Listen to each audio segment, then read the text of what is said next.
ಅಮ್ಮನ ಸಂಪರ್ಕ ಮಾಡೋಕ್ಕಾಗ್ತಾ ಇಲ್ಲ ಮೂರ್ಖ. ಯಾಕೆ? ಲೋಕ ಬೇರೆಯಾಗಿರೋ ಕಾರಣದಿಂದ.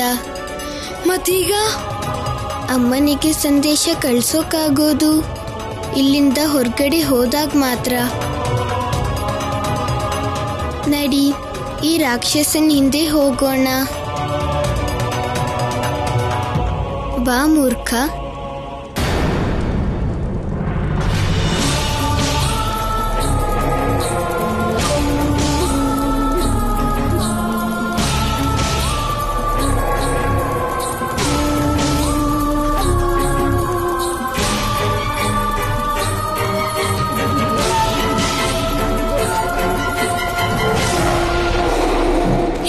ಗುಹೆ ಒಳಗಡೆ ಹೋಗ್ತಿದ್ದಾನೆ ಗೆಳೆಯ.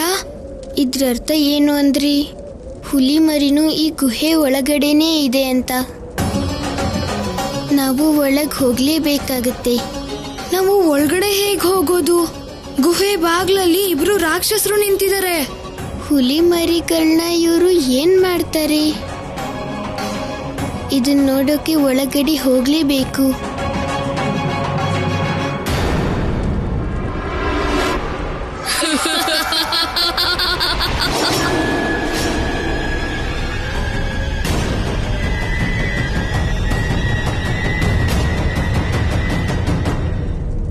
ಯಾರ್ ನೀವಿಬ್ರು? ಎಲ್ಲಿಂದ ಬಂದ್ರಿ? ಹೇಗ್ ಬಂದ್ರಿ?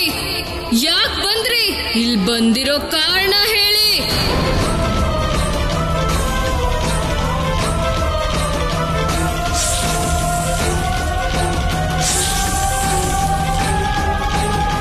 ಬೇಡ ವಾಸುಕಿ, ಬೇಡ.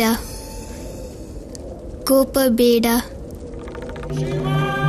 ಇವರು ನಮ್ಮ ಮಾರ್ಗದರ್ಶಕರು. ನಮ್ಮನ್ನ ಒಳಗಡೆ ಕರ್ಕೊಂಡು ಹೋಗ್ತಾರೆ ಆ ಹುಲಿ ಮರಿಗಳ ಹತ್ರ. ಅದಕ್ಕಾಗಿ ಶಾಂತವಾಗಿರು. ನೀವಿಬ್ರು ಯಾಕೆ ಉತ್ತರ ಕೊಡ್ತಿಲ್ಲ? ಇವ್ರನ್ನ ರಾಜ್ಕುಮಾರಿ ಅಜಾಮುಖಿ ಹತ್ರ ಕರ್ಕೊಂಡು ಹೋಗಿ. ಈಗ ನಡೀರಿ, ಮುಂದಕ್ಕೆ ನಡೀರಿ.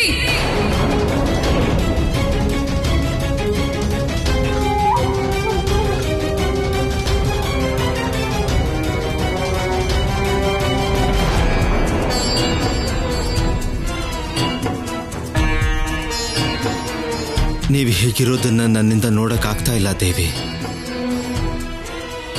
ನಮ್ಮ ಶಿವ ಇನ್ನೇನು ಮನೆಗೆ ಬಂದು ಬಿಡ್ತಾನೆ. ನನ್ನ ಚಿಂತೆ ಅವರು ಬರದೇ ಇರೋದಕ್ಕಲ್ಲ ಋಷಿವರ್ಯ. ದೇವಿ, ನಿಮ್ಮ ಈ ಚಿಂತೆಗೆ ಬೇರೆ ಕಾರಣ ಇದ್ರೆ ಹೇಳಿ. ಅದು ಗೊತ್ತಿಲ್ಲದೆ ಇರೋದ್ರಿಂದ ನಾನು ನಿಮಗೆ ಯಾವ ಸಹಾಯನೂ ಮಾಡೋದಕ್ಕಾಗ್ತಾ ಇಲ್ಲ. ಋಷಿವರ್ಯ, ಶಿವ ಇನ್ನೂ ನನಗೆ ಯಾವ ಸಂದೇಶನೂ ಕಳಿಸಿಲ್ಲ. ನನಗೆ ಆ ಚಿಂತೆ ಆಗ್ತಿದೆ. ಇದಕ್ಕೂ ಮುಂಚೆ ಯಾವಾಗ ತಡ ಆದ್ರೂ ಶಿವ ಸಂದೇಶ ಕಳಿಸ್ತಿದ್ದ. ಆದ್ರೆ ಈ ಸಲ ಅವನೂ ಬಂದಿಲ್ಲ, ಮತ್ತೆ ಯಾವ ಸಂದೇಶನೂ ಇಲ್ಲ.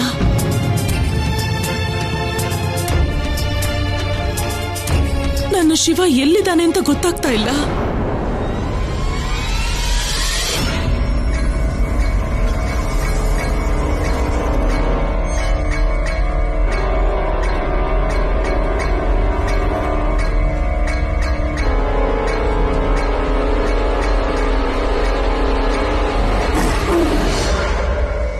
ಹೆದರ್ಕೋಬೇಡಿ ಹುಲಿ ಮರಿಗಳೇ.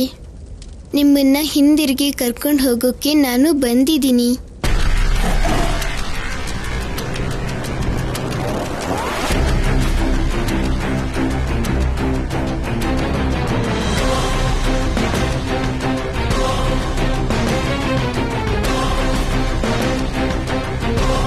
ನೀವೆಲ್ಲ ಈ ಪ್ರಾಣಿಗಳನ್ನ ಯಾಕೆ ಬಂದಿ ಮಾಡಿ ಇಟ್ಕೊಂಡಿದ್ದೀರಾ? ನಾನ್ ಹೇಳ್ತೀನಿ ಯಾಕೆ ಬಂಧಿಸಿರೋದು ಅಂತ.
ಶಿವ, ಈ ಬಾಲ ಸ್ವರೂಪ ಅದೇ ಶಿವಂದು.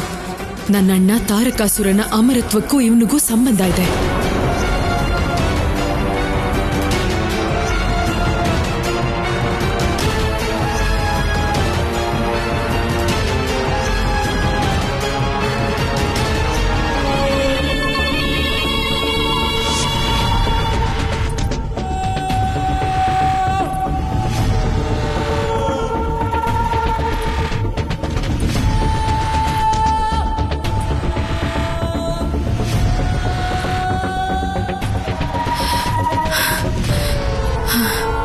ಅಣ್ಣನ್ ತಪಸ್ಸು ನನಗ್ ಸಮಸ್ಯೆ. ದಿನ ಈ ಕಷ್ಟದ ಪರ್ವತ ಹತ್ತಿ ಇವನನ್ನ ನಾನು ನೋಡಕ್ ಬರ್ಬೇಕು. ಓಂ ಬ್ರಹ್ಮದೇವಾಯ ನಮಃ. ಓಂ ಬ್ರಹ್ಮದೇವಾಯ ನಮಃ.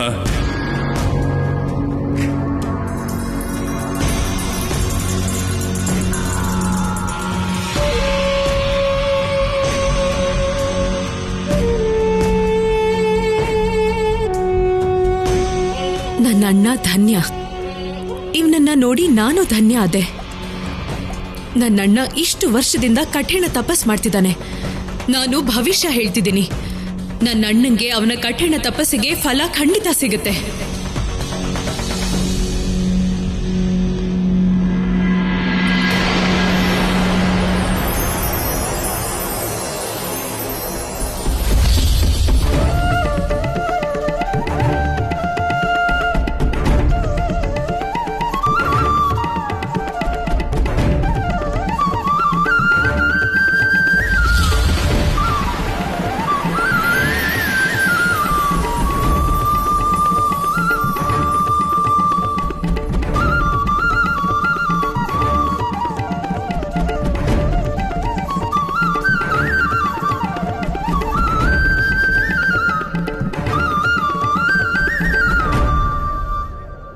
ನಿನ್ನ ತಪಸ್ಸು ಪೂರ್ತಿಯಾಯಿತು ತಾರಕಾಸುರ.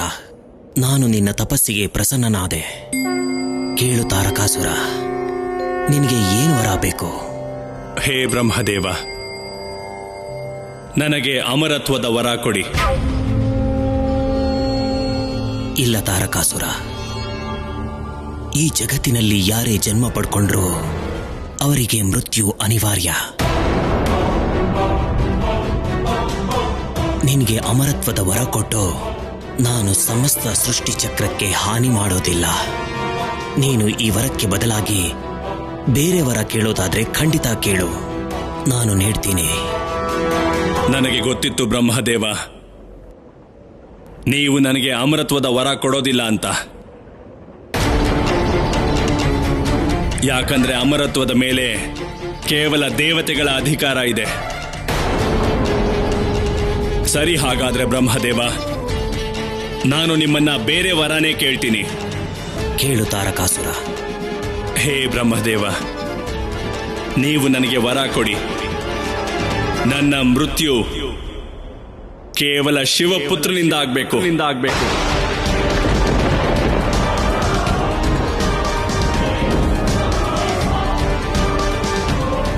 ಏನಾಯ್ತು ಬ್ರಹ್ಮದೇವ? ನಾನಂತೂ ನಿಮ್ಮ ಹತ್ರ ವರವಾಗಿ ಮೃತ್ಯುವನ್ನ ಕೇಳಿದ್ದು.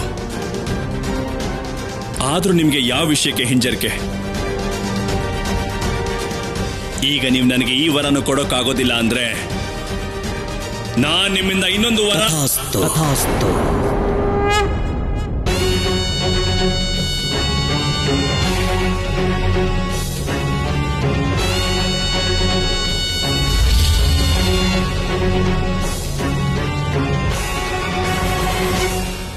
ಶುಭಾಶಯ ಅಣ್ಣ, ಶುಭಾಶಯ.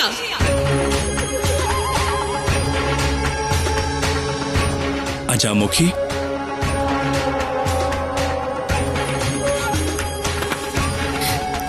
ಅಣ್ಣ, ನನಗ್ ತುಂಬಾ ಸಂತೋಷ ಆಯ್ತು. ನಂಗೆ ಗೊತ್ತಿತ್ತು ನಿಮ್ ತಪಸ್ಸು ಫಲಿಸುತ್ತೆ ಅಂತ.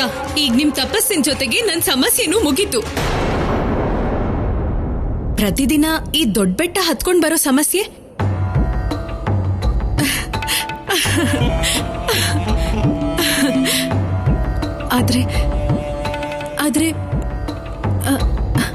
ಆದ್ರೆ ನೀವು ಮೃತ್ಯು ವರ ಯಾಕೆ ಕೇಳಿದ್ರಿ? ಅದೂನು ಆ ಅಘೋರಿ ಶಿವನ ಪುತ್ರನ ಕೈಲಿ. ಮೃತ್ಯು ಅಂದ್ರೆ ಮೃತ್ಯುನೇ ಅಲ್ವಾ?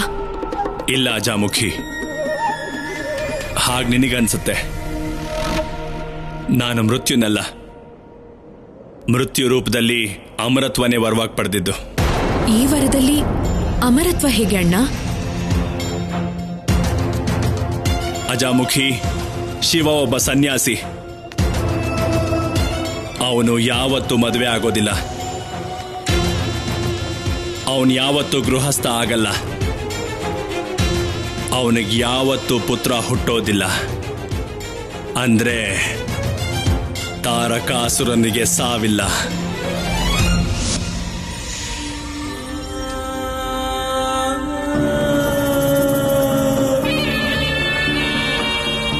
ಬಾಲಕ, ನನ್ನ ಹೆಸರು ಬಾಲಕ ಅಲ್ಲ. ಇಷ್ಟು ಚಿಕ್ಕ ಆಕಾರ, ಇಷ್ಟುದ್ದ ನಾಲಿಗೆ,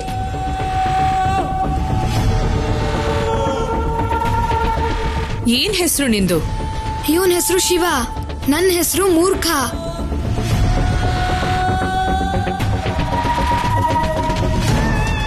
ಈ ಮೂರ್ಖ ಯಾರು? ಇವನು ಬ್ರಹ್ಮನೂ ಅಲ್ಲ, ವಿಷ್ಣುನೂ ಅಲ್ಲ. ಅವರಿಬ್ರು ಎಲ್ಲಿದ್ದಾರೆ?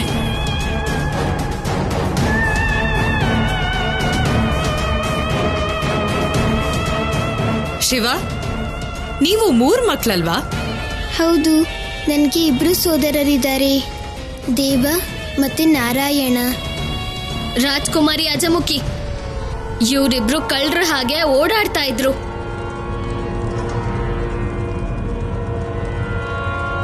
ಯಾಕ್ ಬಂದ್ರಿ? ಯಾವ ಕಾರಣಕ್ಕೆ ಹೇಗ್ ಬಂದಿದ್ದು? ಸತ್ಯ ಹೇಳಿ. ನಾವಿಲ್ಲಿಗೆ ಹುಲಿ ಮರಿಗಳನ್ನ ಕಾಪಾಡೋಕ್ ಬಂದ್ವಿ. ಮರದ ಬಾಗಿಲ ಮುಖಾಂತರ ಬಂದಿದೀವಿ. ಅಲ್ಲಿ ನೋಡಿ, ಅಲ್ಲಿದೆ ಹುಲಿ ಮರಿಗಳು. ನಮ್ಗೆ ಕೊಟ್ಬಿಡಿ. ನಾನು ಈ ಹುಲಿ ಮರಿಗಳ ತಾಯಿಗೆ ಇವ್ರುಗಳ ರಕ್ಷಣೆ ಮಾಡ್ತೀನಿ ಅಂತ ಮಾತು ಕೊಟ್ಟಿದ್ದೆ. ಮಾತು ಮಾತು, ಆದ್ರೆ ಆ ನಿನ್ ಮಾತು ಕನ್ಸಾಗೆ ಇರುತ್ತೆ. ಅದಂತೂ ಉಳಿಯಲ್ಲ, ನೀವು ಉಳಿಯಲ್ಲ. ಇವು ನನ್ನ ಅಣ್ಣಂಗೆ ಆಹಾರ ಆಗುತ್ತೆ, ಆಮೇಲೆ ನೀನು ನನ್ನ ಬೇಟೆ.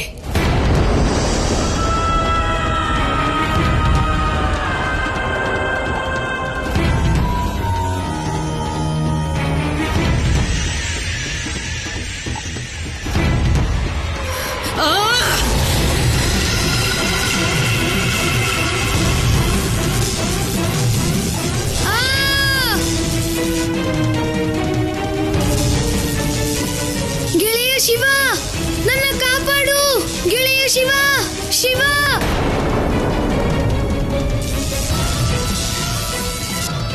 ಚಿಂತೆ ಮಾಡಬೇಡ ಮೂರ್ಖ, ನಾನಿದ್ದೀನಿ ನಿನ್ನ ರಕ್ಷಣೆ ಮಾಡೋದಿಕ್ಕೆ. ಶಿವ, ನೀನ್ ಇವನನ್ನ ಕಾಪಾಡ್ಬೇಕು ಅಂತಂದ್ರೆ ನೀನ್ ನನ್ಗೆ ಒಂದ್ ಮಾತು ಕೊಡ್ಬೇಕು. ಒಂದ್ ಷರತ್ತಿದೆ ನಿನಗೆ. ನೀವು ನಿಮ್ಮ ಷರತ್ತನ್ನ ಹೇಳಿ. ಕೇಳಿದ್ದೆ ಶಿವ ಮಹಾದಾನಿ ಅಂತ. ಗೆಳೆಯರಿಗೆ ಭಕ್ತರಿಗೆ ಏನ್ ಬೇಕಾದ್ರೂ ಮಾಡ್ತಾನೆ.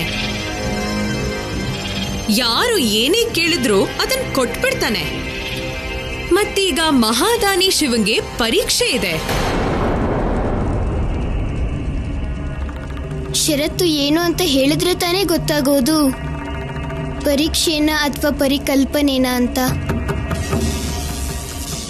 ನನಗೆ ಮಾತ್ ಕೊಡು. ನೀನು ನನ್ನ ಅಣ್ಣಂಗೆ ಆಹಾರ ಆಗ್ತೀಯಾ ಮತ್ತೆ ನನ್ನ ಆಸೆನ ಪೂರೈಸ್ತೀಯಾ ಅಂತ.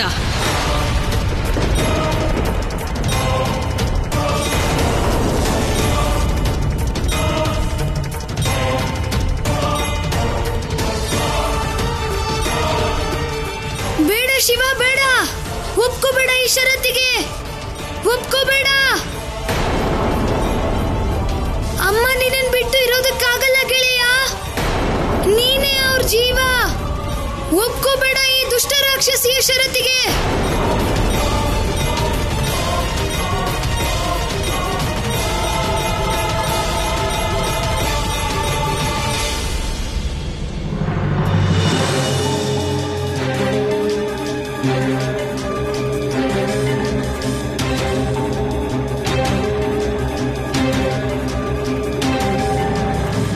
ಬಹುಶಃ ದೇವಿ ಪಾರ್ವತಿ ಮತ್ತೆ ನನ್ನ ಶಿವನ್ಗೆ ಮೋಡಿ ಮಾಡಿರ್ಬೇಕು, ನನ್ನನ್ನ ಸೋಲ್ಸೋದಿಕ್ಕೆ, ನಂದೇ ತಪ್ಪು ಅಂತ ನಿರೂಪಿಸೋದಿಕ್ಕೆ. ಆದ್ರೆ ನಾನು ಹಾಗಾಗೋದಿಕ್ಕೆ ಬಿಡೋದಿಲ್ಲ. ಅವ್ರು ಅಂದ್ಕೊಂಡಿರೋದು ಯಾವತ್ತೂ ಆಗಲ್ಲ, ಖಂಡಿತ ಆಗಲ್ಲ.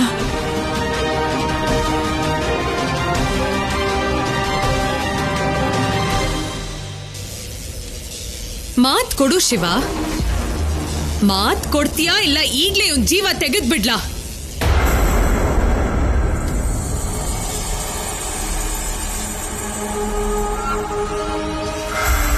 ನನ್ ಚಿಂತೆ ಮಾಡ್ಬೇಡ ಗೆಳೆಯ, ಯಾವುದೇ ಪರಿಸ್ಥಿತಿಲೂ ಮಾತ್ ಕೊಡ್ಬೇಡ ಅವಳಿಗೆ.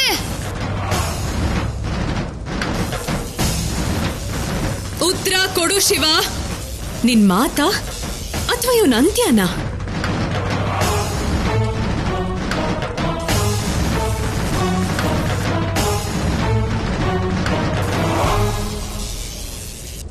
ನನಗೆ ಅಮ್ಮ ಹೇಳಿದ್ದಾರೆ, ಯಾವುದೇ ಮುಖ್ಯವಾದ ನಿರ್ಧಾರನ ಕುಟುಂಬ ಅಥವಾ ಸ್ನೇಹಿತರ ಹತ್ರ ಮಾತಾಡಿ ತಗೋಬೇಕು ಅಂತ.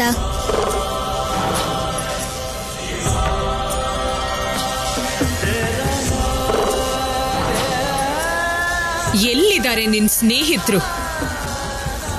ಕರ್ಕೊಂಡ್ ಬಾ ನನ್ನ ಹತ್ರ. ಇಲ್ಲೇ ಇದ್ದಾರೆ. ಆದ್ರೆ ಇಲ್ಲಂತೂ ಯಾರೂ ಕಾಣಿಸ್ತಿಲ್ಲ ರಾಜ್ಕುಮಾರಿ ಅಜಮುಖಿ. ನನಗೇನಾದ್ರೂ ಅತಿಯಾಗಿ ಕೋಪ ಬಂದ್ರೆ ನಿನ್ನ ಅಹಂಕಾರ ಎಲ್ಲ ಇಲ್ಲೇ ಇಳಿದು ಹೋಗುತ್ತೆ. ಹೇಳು, ಎಲ್ಲಿದ್ದಾರೆ ನಿನ್ ಸ್ನೇಹಿತರೆಲ್ಲ?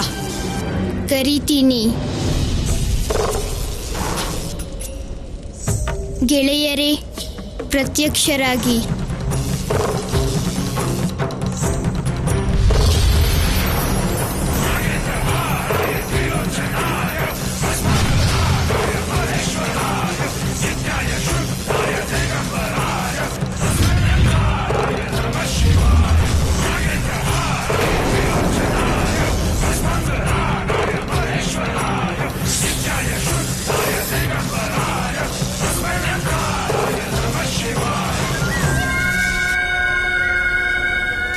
ಏನಿದೆಲ್ಲ?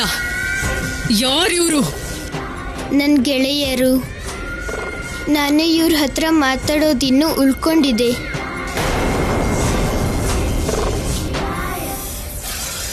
ನನ್ನ ಗೆಳೆಯ ತ್ರಿಶೂಲ, ನನ್ನ ಗೆಳೆಯ ವಾಸುಕಿ. ನಾನೀಗ ಇವ್ರು ಹೇಳೋದಕ್ಕೆ ಒಪ್ಕೊಳ್ಳೋದು ಸರಿನಾ ಅಂತ ತಿಳಿಸ್ತೀರಾ?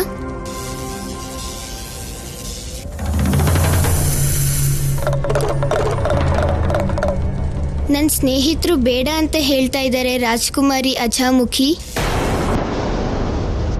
ನಾನು ನಿಮಗೆ ಕ್ಷಮೆ ಕೇಳ್ತೀನಿ. ಗೆಳೆಯರೇ, ಮಿತ್ರಧರ್ಮದ ಪಾಲನೆ ಮಾಡಿ. ಹುಲಿಮರಿ ಮತ್ತೆ ಮೂರ್ಖನ ರಕ್ಷಣೆ ಮಾಡಿ.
ಧನ್ಯವಾದ. ಈಗ ಈ ಪ್ರಾಣಿಗಳನ್ನ ಈ ಅಗ್ನಿಯಿಂದ ಕಾಪಾಡಬೇಕು.